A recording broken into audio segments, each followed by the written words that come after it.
قال ابو يوسف عاوز يروح يجيب كبده من عند الشرقاوي ياكلها. قلت له طب وانا رحت فين؟ انا هعمل الكبده زي بتاعه الشرقاوي بالظبط.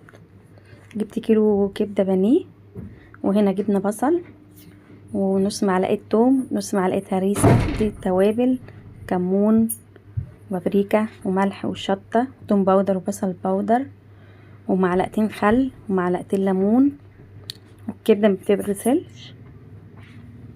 وعملنا كل دوت، قلبناه ببعضه وخليناه حوالي ساعه في الحياء. بعد كده بقى جبنا ايه، شويه بقدونس كده في الطبق نطلع عليهم. دي المكونات بقى: الرده، كوبايتين رد، عليهم نص كوبايه نشا، وعليهم كوبايه دقيق وشويه ملح.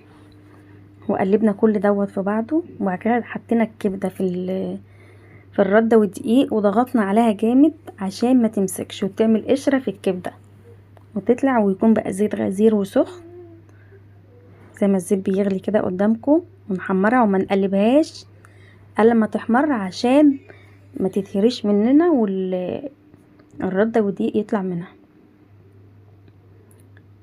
تمام. ونطلعها على مصفى الكبده، ما نطلعهاش على مناديل عشان ما تلزقش فيها. طلعها على مصفى الصف، وقرنين فلفل خضر بقى وليمونه. ويعني بصوا انسوا، بجد جربوها تعجبكم جامد قوي قوي قوي. وبألف هنا.